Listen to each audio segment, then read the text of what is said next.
What's up everybody, welcome to another BTT Gaming deck profile, and today we're going to be looking at Floowandereeze. Now, Floowandereeze is a new archetype from the new Burst of Destiny core set here in Yu-Gi-Oh! And this deck really focuses on a lot of normal summoning. It loves to banish, and almost like a more control style. Very unique deck, can do a lot of different things, and it's a lot of fun to play. So let's go through the card by card. So the first card we're going to be looking at here is Floowandereeze and Robina. This is kind of the card you want to see turn 1. You want it to be your first normal summon.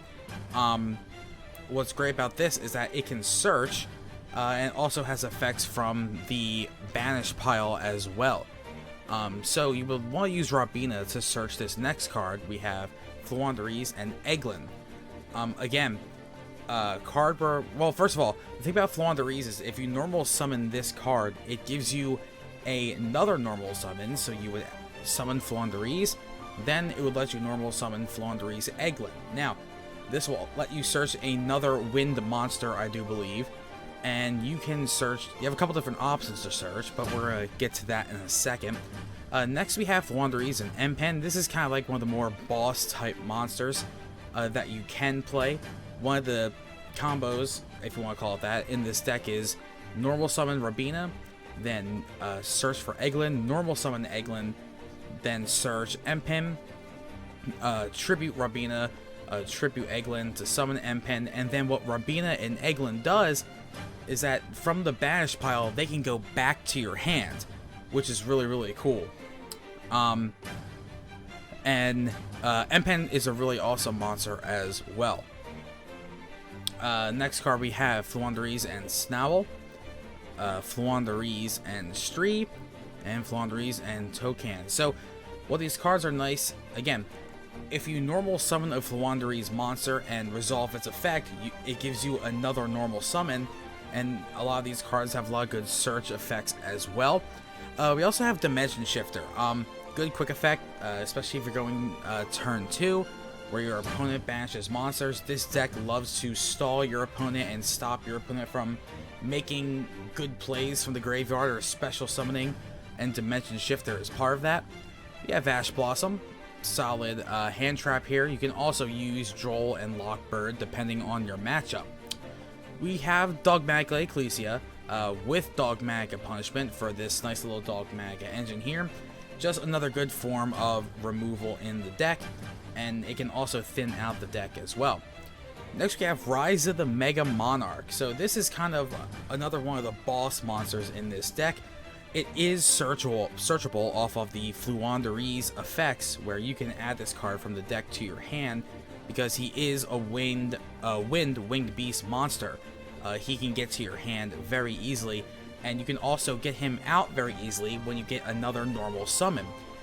You tribute and his effects activates, you send cards back to the deck, back to the hand, and Rise of the Mega Monarch is just a very good removal tool to get up to 3 cards, I believe, off of your opponent's side of the field. Just such a really good card for this deck.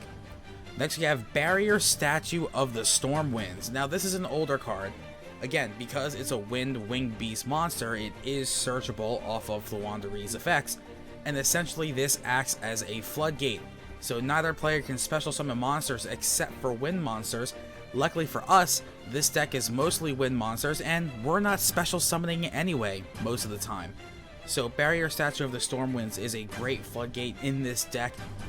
It can stop your opponent from making huge combo plays, especially with how the format is right now. Barrier of the Stormwinds, I think it's a must include in this deck.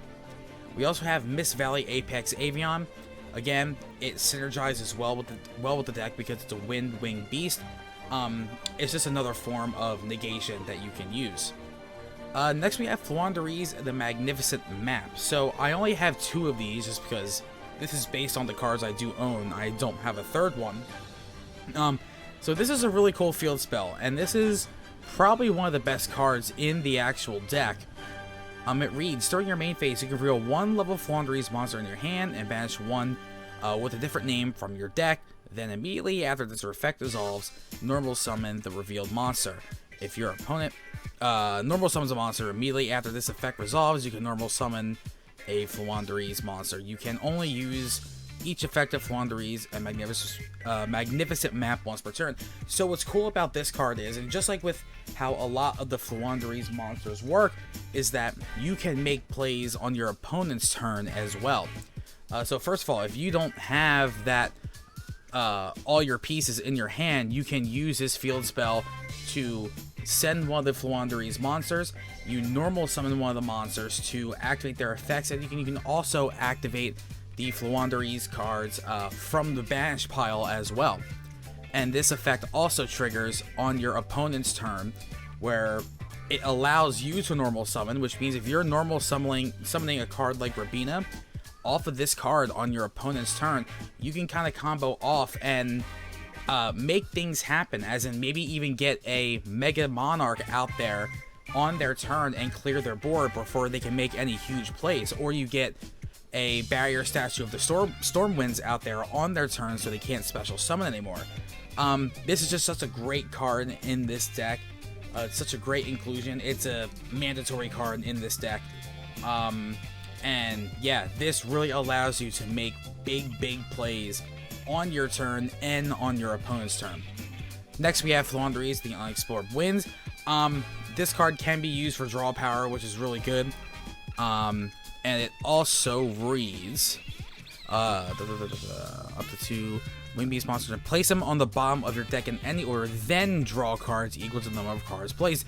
So if you're looking for something specific, you can use this to send monsters you don't need. Maybe you have doubles of something that you can't use because these are once per turn, and then draw more cards. So this is a one-of, and it's just a nice card to have in this deck. Interesting inclusion, we have 3 Book of Moon. This deck likes putting your opponent's monsters in face down defense position, because M-Pen can act almost like which card is it? Oh no, sorry, Snowball can almost act like an Ultimate Conductor Tyranno, where it likes to attack defense position monster and you inflict the piercing battle damage to your opponent. Almost sort of similar to Ultimate Conductor Tyranno in that way, so you would use Book of Moon for that combo to make those kinds of plays, which is very cool. Next we have Pot of Duality. This deck can fit a card like this. You just want to get through the deck as much as you can, get your combo pieces as quickly as you can, so Duality is a good way to do that. I have Pot of Extravagance here. Now, Pot of Prosperity is a better card, but the thing about this deck is that you're not really using the extra deck all that much. So you could even include Duality, Extravagance, and Prosperity if you really want to. But I have Extravagance, I don't have Prosperity, so I run this. I kind of like how Extravagance works with this deck is better, because you banish the cards and you get the draw 2 anyway, so it still works just as fine. Gold Sarcophagus, again, this deck loves banishing cards, so Gold Sarcophagus is a good inclusion in this deck. We have Terraforming to search your Magnificent Map, and we have Floowandereeze and the Dreaming Town. This is essentially a trap card, where if you tribute summon level 7 or higher monster, this card is in your graveyard.